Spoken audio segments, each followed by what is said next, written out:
So I've gone back and forth on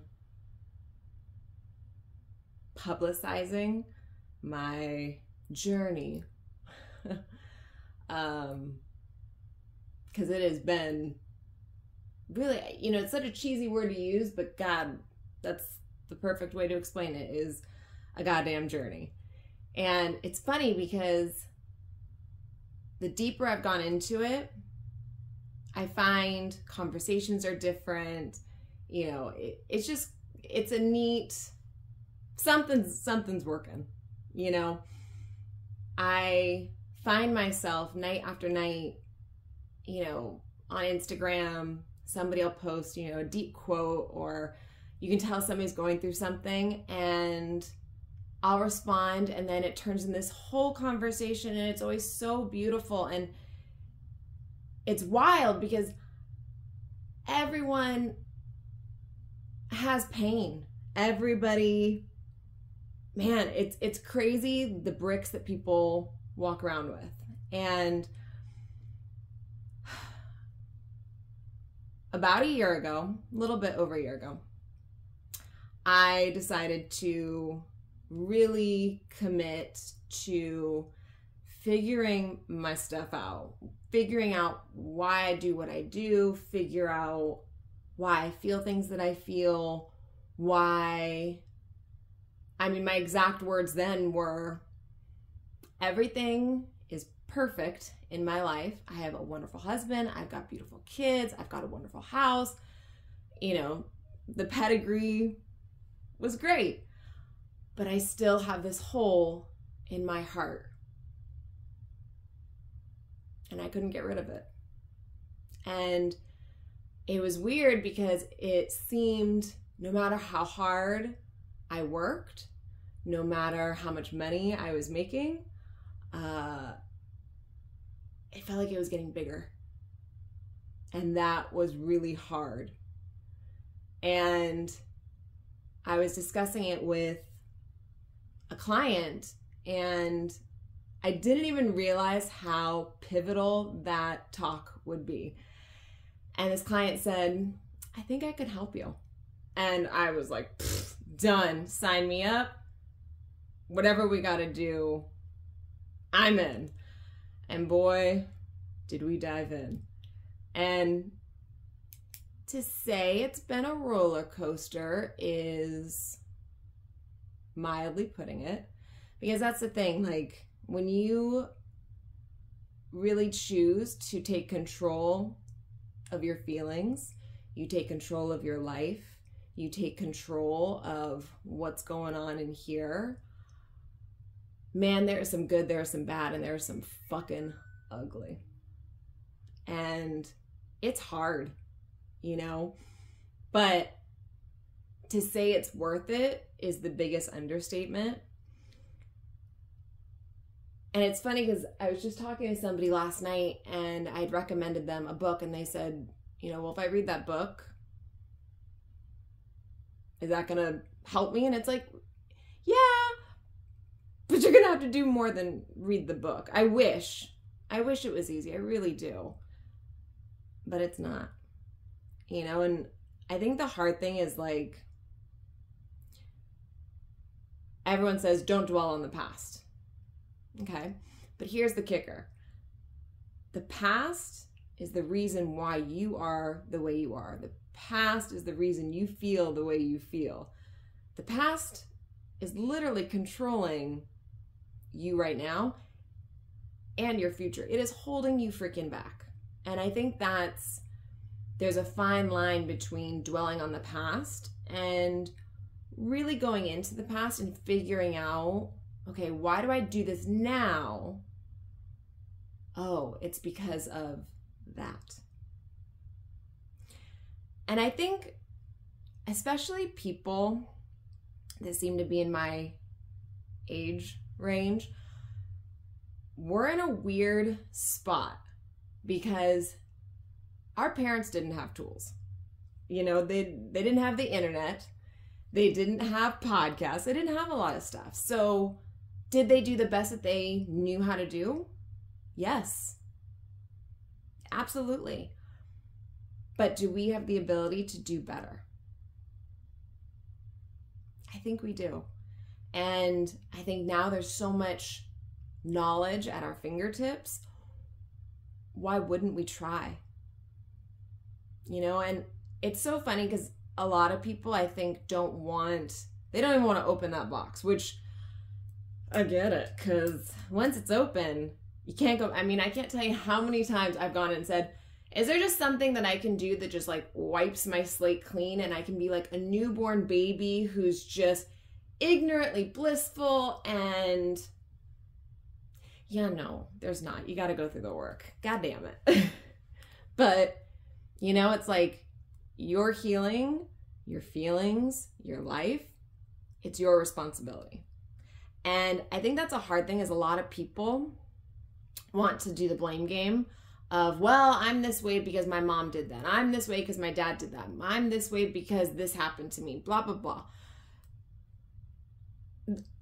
As true as that may be, you also have to take accountability for your own actions, because the way you're behaving today, the way you're behaving right now, that's your choice. No matter what your circumstances were, the way you choose to behave, that is your choice.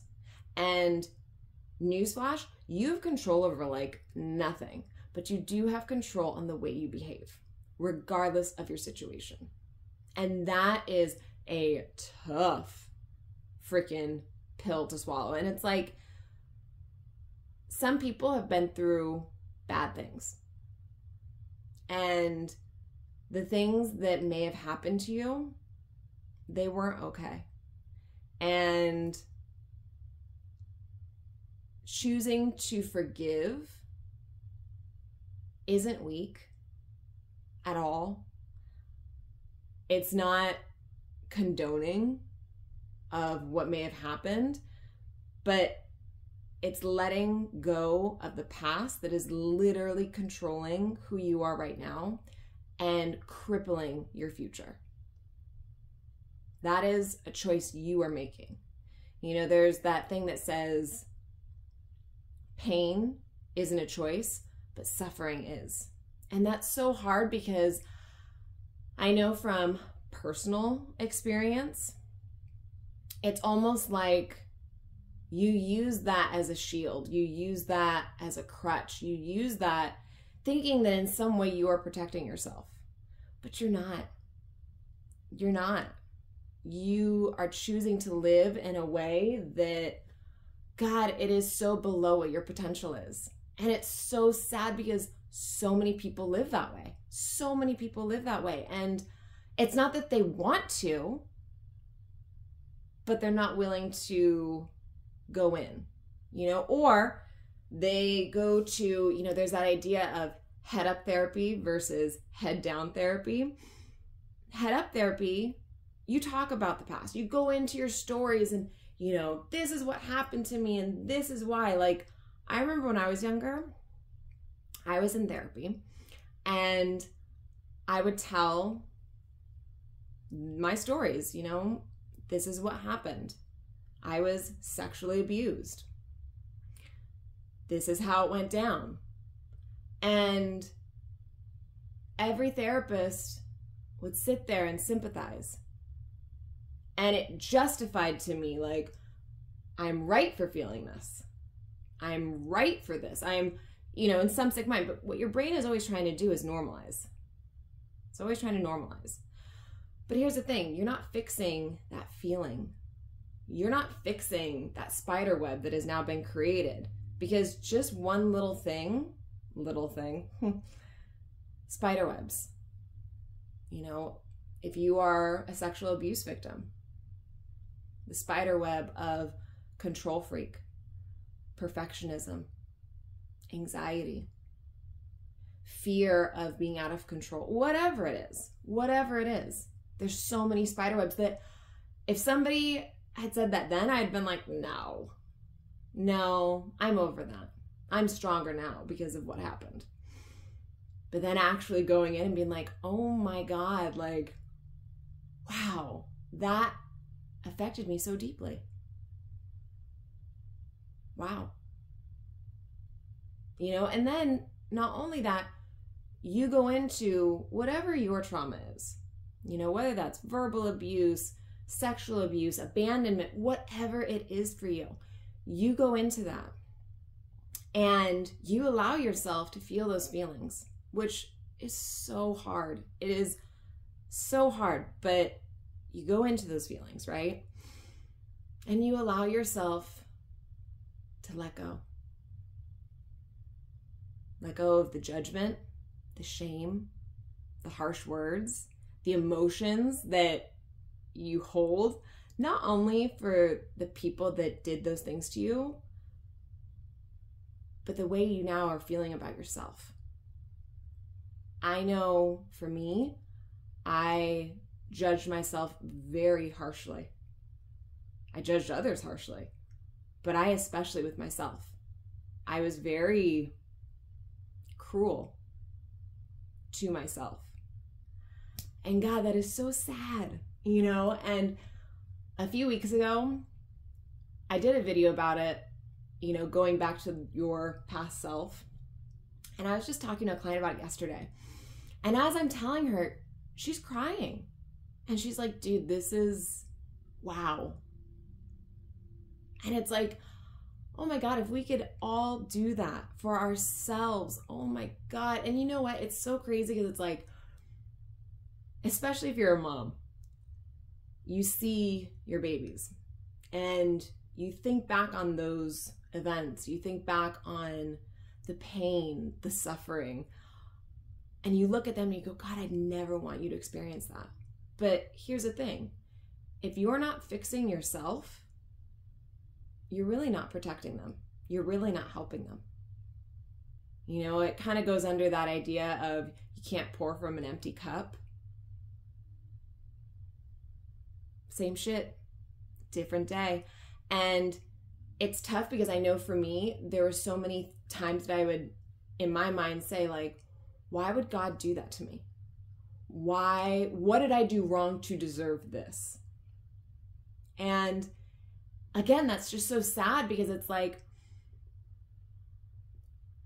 you are not condoning what may have happened. But what you can do is find the lesson in what happened and utilize it as fuel for your future, fuel for who you are now.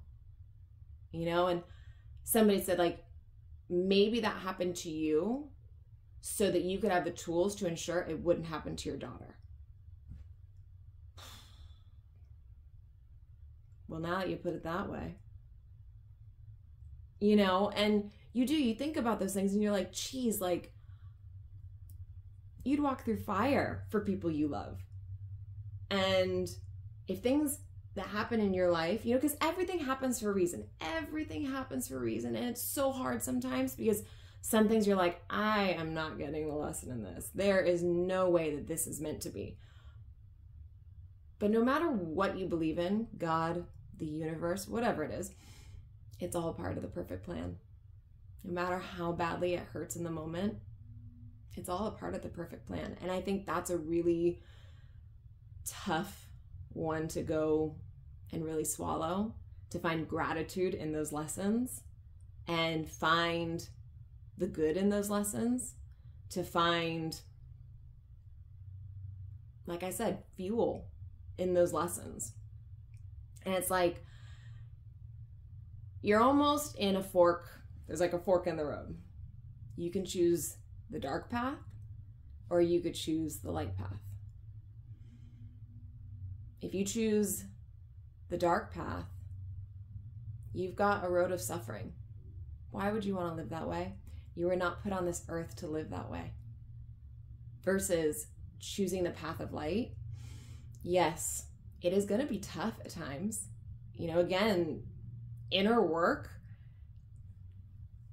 it's not fun. It's not fun, and especially when you have to take accountability for your own actions. It's tough. But you see things start to unfold in your life. You see things in the people closest to you. Your conversations are different. Your heart feels different. It's just, you can breathe and your heart feels light. And that is freaking priceless. And the thing is again, you were put here for a reason, and it wasn't to suffer. It wasn't. It was to experience love and joy. And the thing is you deserve all of those wonderful things. But if you are constantly living under this mound of shit,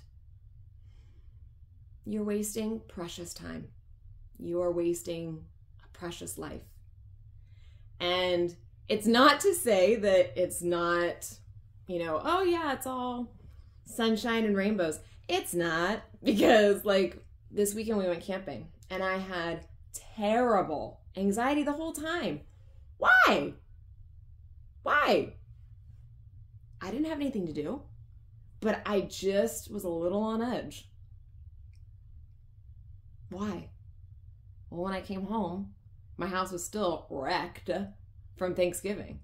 I don't like a messy house, because for me, that triggers an alarm inside saying, mess means you're not safe. And it's funny because I'm like, man, that freaking followed me. Damn it. So it's like, you're always a work in progress. And I think that's really hard, especially if you've got issues with perfectionism. You're always a work in progress. And to accept that about yourself, you are always a work in progress. And here's the thing. As long as you are working on yourself to be better, to do better, to know better, you're doing okay. You're really going to do okay. Things are going to be okay. Things are going to be better than okay. They're going to be great. You're going to see life in color again. And that is, dude, fucking beautiful. And it's so hard because you get caught up in the petty shit. The little things, the pickup line. They send the wrong groceries, whatever it is. And it's like, dude, take a step back. What does your life look like? What could your life look like? You have that control. What are you waiting for? You deserve to take control of your life, because your life is your choice. You're no longer a child living under somebody else's roof. You have the ability to create whatever life that you want. That is fucking powerful. You have the choice to sit in misery, to sit in shame, to sit in anger, to sit in sadness, all of those things. Or you have the choice to do something about those feelings. I really suggest attempting to do something about those feelings. You won't regret it.